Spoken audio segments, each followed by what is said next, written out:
Gálatas, capítulo de número 1, versículo de número 8. Mas, ainda que nós, ou mesmo um anjo vindo do céu, pregue a vocês um evangelho diferente daquele que temos pregado, que seja um anátema, palavra do Senhor Deus. Vamos entender o que a palavra do Senhor Deus está dizendo, apesar do texto estar explícito. O apóstolo Paulo estava dizendo o seguinte aos Gálatas: olha, ainda que nós mesmos, aqui os apóstolos, ou um anjo de Deus desça dos céus e anunciem a vocês um evangelho diferente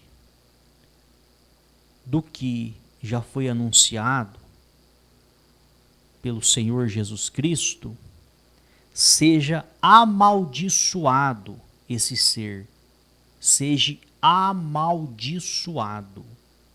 Então é isso que a palavra do Senhor Deus nos ensina.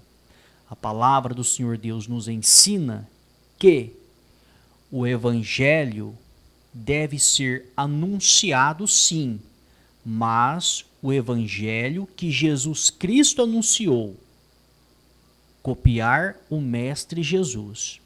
Se nós aumentarmos ou diminuirmos o evangelho que Jesus Cristo ensinou, nós somos amaldiçoados. Pode um anjo de Deus descer dos céus aqui agora e começar a proclamar um evangelho que não seja de acordo com o evangelho de Jesus. Esse anjo é um amaldiçoado e nós não devemos dar ouvido a ele. Obviamente, nenhum anjo de Deus vai descer aqui na terra para anunciar o evangelho. Essa foi a maneira que o apóstolo Paulo, inspirado pelo Espírito Santo, encontrou para dizer o seguinte: olha, nem seres humanos, nem seres celestiais têm o direito, a autoridade para ensinar um outro evangelho que não seja o evangelho de Jesus Cristo. Aí você me diz: não, mas todas as igrejas anunciam o evangelho de Jesus. Por quê? Porque eles abrem a Bíblia e leem os textos sagrados, e muitos abrem a Bíblia nos evangelhos de Mateus, Marcos, enfim, e leem os textos. E nós estamos vendo que o que está sendo pregado realmente está de acordo com os ensinamentos de Jesus. É aí que você se engana, meu amigo e minha amiga. Porque nós vamos provar para você que 99% do evangelho que é ensinado no Brasil não é o evangelho de Jesus Cristo. 99% do evangelho que é ensinado no Brasil não é evangelho segundo Jesus Cristo, mas sim é o evangelho segundo Satanás. E nós vamos provar para você na palavra de Deus. Na palavra nós provamos isso para você. Se você prestar atenção, quando você adentra a uma igreja que se diz evangélica, não importa o nome, se diz protestante, se diz evangélica, quando você entra em uma igreja para participar de uma reunião,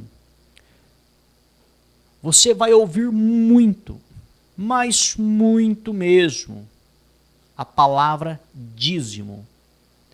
Eles vão bater nessa tecla em todas as reuniões. Todas as reuniões irão bater nessa tecla. Você que é um dizimista, vem aqui e traga o seu dízimo diante do altar. Você que ainda não é dizimista, torne-se um dizimista. Olha, a palavra de Deus promete que quando a pessoa é um dizimista, Deus repreende o demônio devorador que devora a vida financeira da pessoa. Olha, a palavra de Deus promete que quando a pessoa é um dizimista, Deus abençoa a vida financeira. Você tem que ser um dizimista e isso e aquilo. Você vai ouvir muito essa novela em todas as reuniões. Porém, quando você vai para os ensinamentos de Jesus, o Evangelho segundo Jesus Cristo, você vai ver que em todo o ensinamento de Jesus, ele nunca pediu para as pessoas devolverem dízimo. Nunca. A única coisa que Jesus fazia, se tratando de dinheiro, porque o dinheiro responde por tudo e é necessário dinheiro para manter a obra de Deus. É necessário. Você vai ver que algumas mulheres ajudavam Jesus e seus discípulos com seus bens. Quando a palavra diz bens, isso significa bens de valor, dinheiro. Então Jesus Cristo recolhia ofertas voluntárias que as pessoas ofertavam de livre e espontânea vontade para manter o ministério dele. Tanto é que Judas Iscariotes era o tesoureiro da equipe.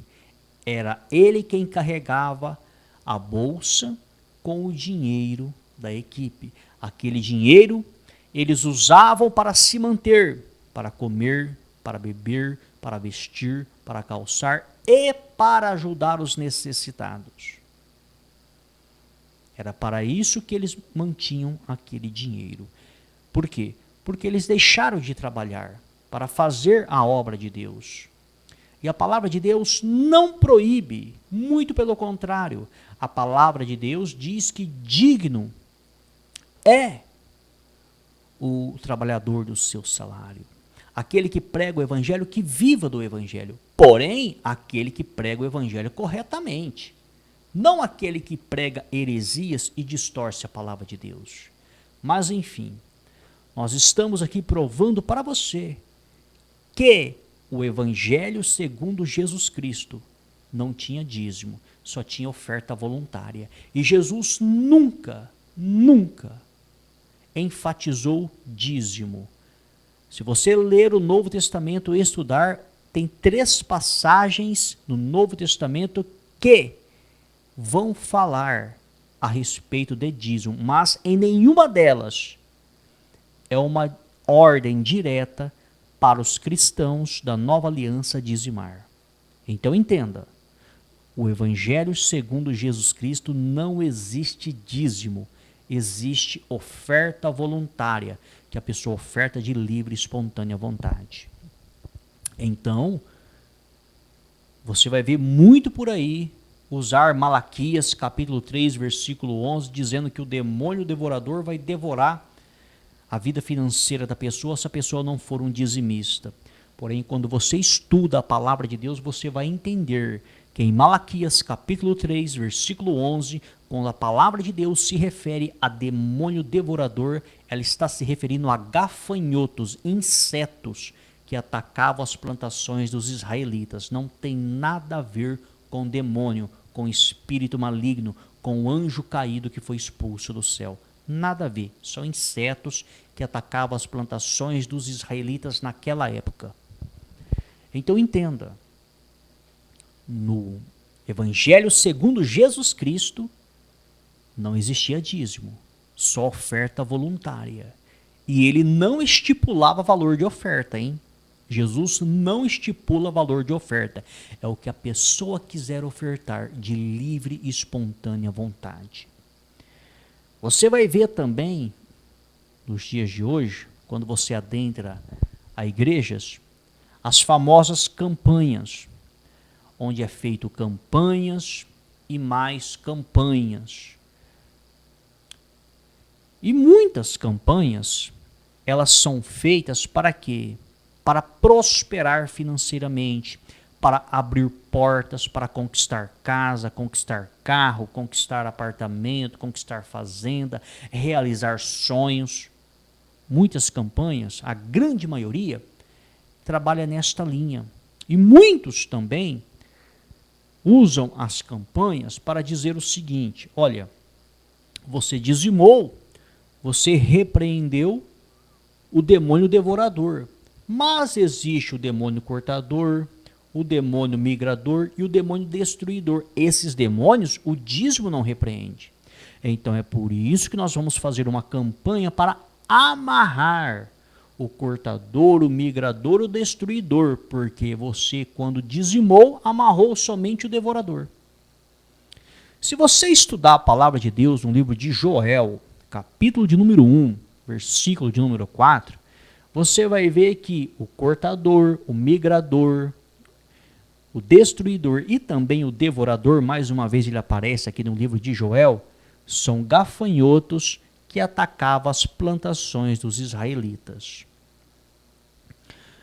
Alguns estudiosos acreditam que era uma mesma espécie de gafanhoto, porém eles vinham em bandos, davam o primeiro ataque na plantação, depois vinha o mesmo bando, dava o segundo ataque, depois eles vinham, dava o terceiro ataque, depois eles vinham e davam o quarto ataque. A hora que dava o quarto ataque na plantação, que era o destruidor, acabou. Não sobrava nem talo na plantação, acabou. Só ficava o bagaço, não tinha como colher mais nada. Então, acredita-se que era uma única espécie de gafanhoto, mas os ataques eram diferentes. No primeiro ataque não conseguia acabar com tudo, dava um prejuízo. No segundo ataque um prejuízo maior, no terceiro um prejuízo maior. Aí no quarto, prejuízo total, perca 100%. No quarto ataque de uma nuvem de gafanhoto, de um bando de gafanhoto em uma plantação, perca total de 100%. Então entenda, no livro de Joel, capítulo de número 1, versículo de número 4, a palavra de Deus é clara, eram gafanhotos, insetos que atacavam as plantações dos israelitas, e não demônios. E pregadores fazem campanhas para amarrar esses demônios, supostos demônios que destroem a vida financeira da pessoa.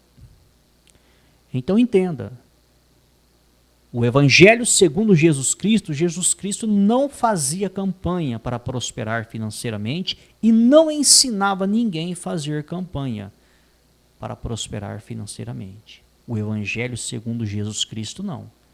Então nós já vemos aqui dois erros graves, dízimo e campanha. No Evangelho de Jesus Cristo isso não existia. É comum também você ver votos em dinheiro. Vamos fazer um voto aqui com Deus, um voto em dinheiro e isso e aquilo. Mas quando você vai para a palavra de Deus no livro de Eclesiastes, capítulo 5, versículos 4 e 5, a palavra de Deus diz muito bem claro, olha,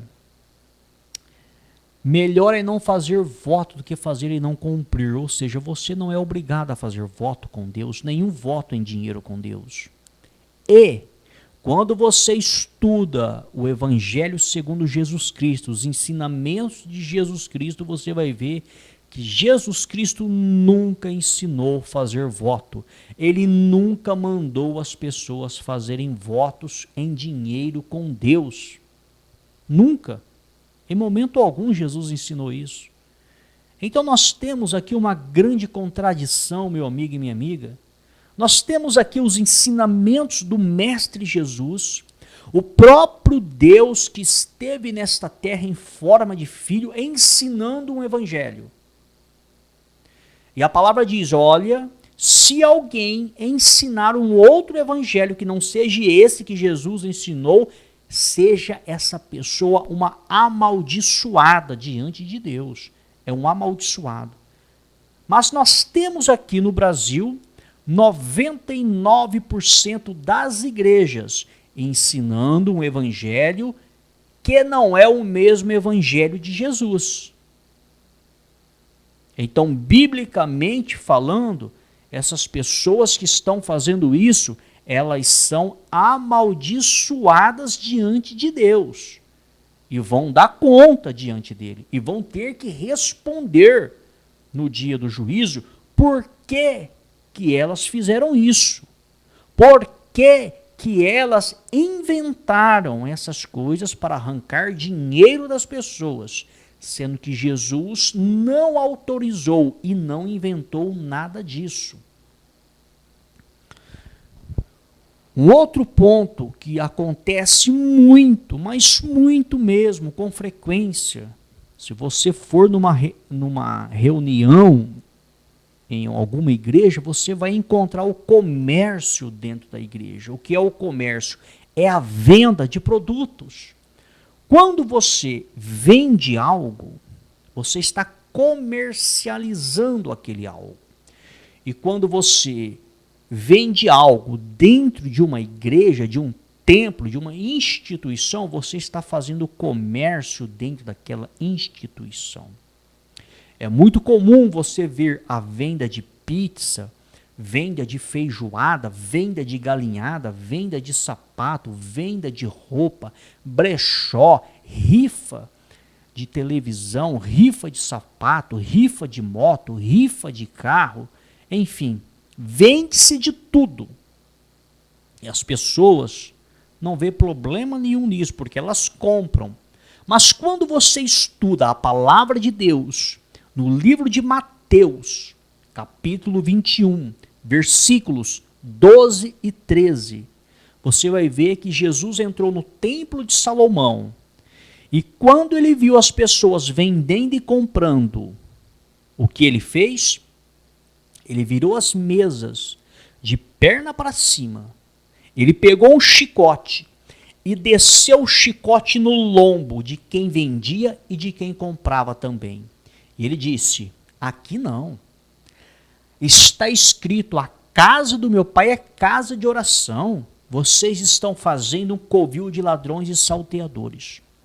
Agora vamos entender o que eles estavam vendendo e o que eles estavam comprando dentro do templo.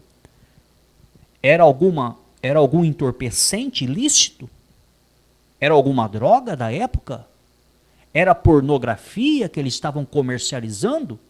O que eles estavam comercializando era coisa boa? Era coisa boa. Eles estavam vendendo as pombas, os animais, para os judeus sacrificarem no templo. E a lei de Deus pedia sacrifício de animais.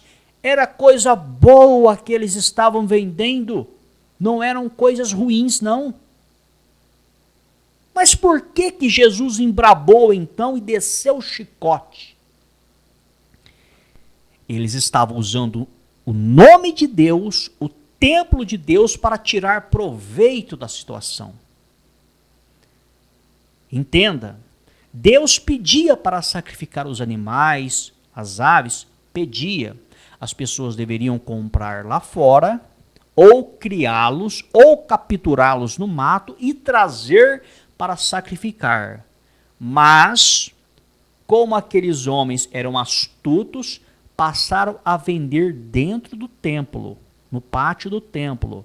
E as pessoas eram obrigadas a comprar os animais deles ali.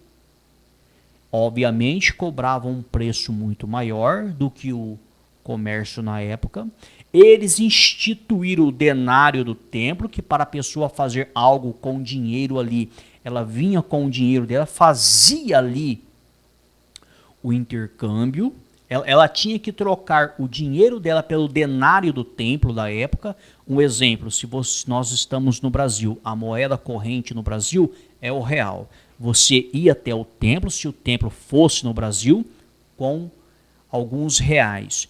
Chegava lá, se você quisesse fazer uma oferta a Deus, você tinha que trocar, fazer um câmbio entre o real pelo denário do templo. Mas detalhe, o denário do templo, para fazer esse intercâmbio, cobrava-se uma porcentagem. Então os cambistas, um exemplo, cobravam uma porcentagem de 20%. Então a pessoa ia com 100 reais, ela trocava por 80 denários. Então o cambista, um exemplo, ganhava 20%. 10% era para ele, para os cambistas, e 10% era para os sacerdotes, os pregadores da época. Então entenda, eles fizeram comércio para ganhar dinheiro usando o nome de Deus. E isso Jesus é contra, Jesus não aceita. Jesus chama as pessoas que fazem isso de ladrões, de bandidos, salteadores. Simples assim. Ah, mas eu não concordo. Discuta com Jesus.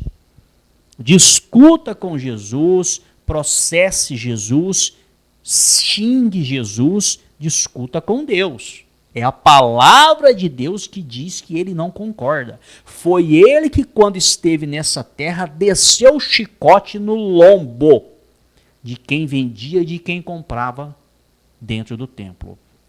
Aí você chega nas igrejas, nos dias de hoje, o pregador ou a pregadora está em cima do altar vendendo rifa, vendendo pizza, vendendo galinhada, vendendo feijoada, vendendo pastel, vendendo sapato, vendendo isso. São coisas boas para se consumir? São. A coisa é boa. Como os pombos da época, como os animais que seriam ofertados a sacrifício, eram coisas boas. Mas o nome de Deus não pode ser usado para o comércio. A casa de Deus, o templo de Deus, somos nós, seres humanos. Mas quando você, pregador, abre um salão, ou constrói, ou aluga, e você usa o nome de Deus para reunir as pessoas, isso é chamado de casa de oração. E a palavra de Deus diz que na casa de oração não pode haver o comércio. O nome já diz casa de oração. É um local onde a pessoa vai para orar, para louvar, para adorar. E não para ser explorada financeiramente. Porque muitas pessoas ficam acuadas e acabam comprando porque são acuadas. Não é de livre e espontânea vontade, mas sim de livre e espontânea pressão. É muito comum também você ouvir as chamadas línguas estranhas, onde eles vão falar sílabas desconexas, sem sentido, que se você encostar em algum pregador desse ou pregadora que fala essas línguas e disser, traduz para mim para a língua portuguesa agora o que você disse, eles não vão conseguir traduzir. Muitos vão inventar uma tradução. Aí você diz o seguinte, bom, você falou uma língua estranha? Ok. Qual idioma que você falou? Ah, é a língua dos anjos. Você diz, não, língua dos anjos não existe.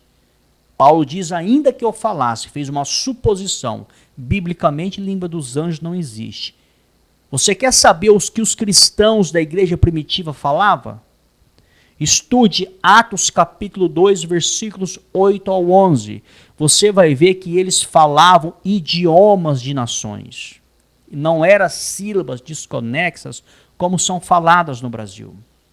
No Brasil você ouve, ou canta lavassúria, xerebe canta, zurupipá, zurupipui, ou demantas, lábias más, rebes baixo. Você ouve essas sílabas nas igrejas, e quando você pega essas sílabas, essas desconexas, você tenta encaixá-las em algum idioma que existe no mundo, que já são quase 3.000 idiomas catalogados no Brasil e no mundo, idiomas catalogados, essas sílabas não se encaixam em nenhum idioma, não tem tradução para a língua portuguesa. Ou seja, porque não é idioma. É uma invenção e não língua estranha.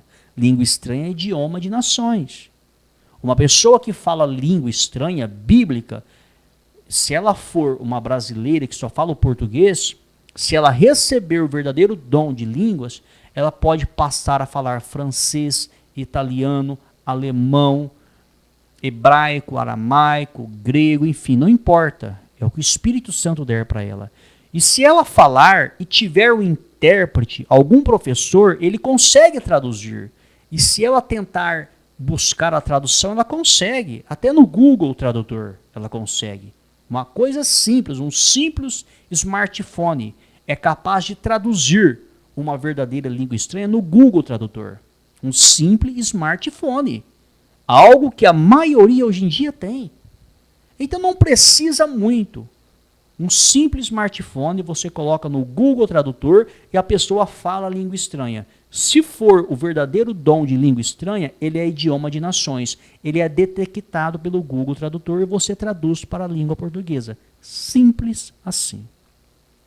Mas quando você pega essas sílabas que são faladas e joga no Google Tradutor, não tem tradução. Não tem, são sílabas desconexas que as pessoas inventam. Por que elas inventam, eu não sei. Pergunte a elas. Por que elas inventam isso? Porque não tem base bíblica. Não tem base bíblica. E você que está me ouvindo, que fala nessas línguas, você sabe que um dia você copiou, que um dia você inventou, um dia você copiou alguém, um dia você começou a inventar palavras sem sentido e você se acostumou. E toda reunião você fala as mesmas sílabas. É verdade ou é mentira?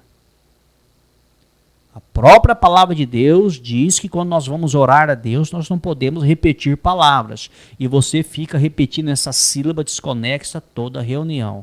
É verdade ou é mentira? Seja sincero com você, meu amigo e minha amiga. Você que fala isso, seja sincero, abra o jogo com você mesmo. Ainda há tempo de você se arrepender e parar com essa palhaçada de enganar as pessoas falando que fala em língua estranha. Para com isso. Isso é mentira, isso é palhaçada. Língua estranha é idioma de nações, está na Bíblia. Você engana pessoas que não estudam.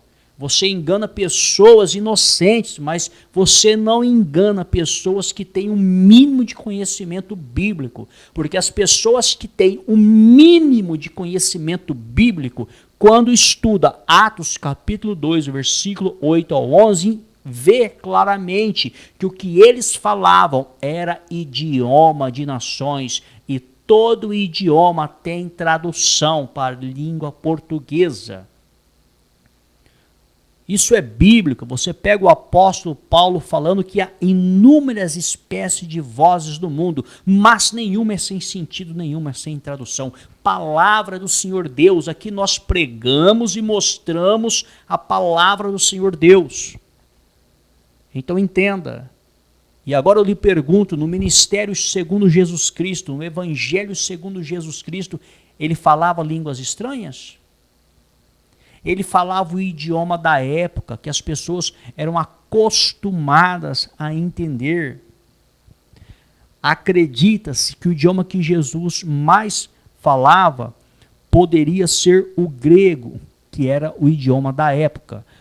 Porém, Jesus, por ser um estudioso do Antigo Testamento, havia livros do Antigo Testamento, pergaminhos do Antigo Testamento, que estavam escritos em hebraicos, até a deportação para a Babilônia. Depois da deportação para a Babilônia, que eles voltaram para Israel, alguns pergaminhos foram escritos em aramaico. E na época de Jesus, a língua predominante era o grego. O grego daquela época era como se fosse o inglês dos dias de hoje. Era algo quase que mundial. Então, acredita-se que Jesus, por ser um estudioso do Antigo Testamento, porque ele conhecia o Antigo Testamento e ele pregava sobre o Antigo Testamento, ele obedeceu às 613 leis de Moisés. Então, obviamente, ele conhecia o hebraico, o aramaico e o grego. Se conhecia mais algum outro idioma ou se dominava mais algum outro idioma, nós não sabemos, mas esses três nós podemos afirmar que Jesus dominava: hebraico, aramaico e grego. Nós podemos afirmar. Por quê? Porque ele estudava o Antigo Testamento e o Antigo Testamento naquela época estava em hebraico e aramaico. E ele pregava em grego. Então entenda, a língua na época de Jesus era grega, falada que era predominante. Então entenda, nós não vemos em momento algum Jesus ministrando para as pessoas, falando das boas novas do reino de Deus, e no meio da pregação canta labassúria, serebe, canta, zurupipá, zurupipô, oh, demantos, glórias, lábios e... Nós não vemos isso, meu amigo. Nós vemos Jesus falando claramente com as pessoas, uma língua que elas entendiam, que elas compreendiam. Jesus sempre se preocupou em ensinar corretamente. Agora, por que essas pessoas ficam fazendo isso nos dias de hoje? Ficam brincando com as coisas de Deus, zombando com as coisas de Deus? O Evangelho segundo Jesus Cristo não tinha língua estranha. E na igreja primitiva, quando receber o dom de língua estranha, era o dom de falar em outros idiomas. É muito comum também você ver o chamado cair pelo poder de Deus, onde a pessoa ou recebe uma oração ou está louvando, ela cai no chão e fica estirada. E muitos dizem que é o Espírito Santo que pega a pessoa não suporta o corpo físico e cai para o chão. Mas se você for estudar a palavra de Deus em 1 Coríntios capítulo 14, versículo 40, você vai ver que a palavra de Deus diz que tudo tem que ser feito com ordem, com decência. Ou seja, as coisas de Deus é tudo com ordem, é tudo com decência, é sem gritaria, é sem pampeiro, é sem essa confusão, esse quebra-quebra. Mas esse movimento do cair pelo poder de Deus, você pode ter a certeza, convicção, não é o Espírito Santo. Se você pegar o próprio Jesus Cristo, que foi o homem mais cheio do Espírito Santo, nunca caiu no chão, nunca rolou no chão, nunca plantou bananeira. Se você pegar João Batista, que foi cheio do Espírito Santo desde o ventre de sua mãe, o maior profeta, o mais santo, segundo o próprio Jesus Cristo, ele nunca rolou no chão, nunca plantou bananeira, nunca fez esses escândalos. Eram pessoas centradas, homens centrados, homens bíblicos, cheios do Espírito Santo, centrados. Não eram pessoas loucas que ficavam pulando, rodopiando, caindo para o chão, rasgando roupa, plantando bananeira. Quem faz isso são os demônios, quando manifesta que faz isso, e não o Espírito Santo. Cuidado. Pessoas estão recebendo demônio no corpo dentro de igreja, estão achando que é Espírito Santo. É muito comum também você ver nas igrejas revelação. Fica revelando que o CPF da pessoa, revelando a identidade da pessoa, revelando o nome do pai, nome da mãe, revelando o que comeu, o que deixou de comer. É muito comum isso.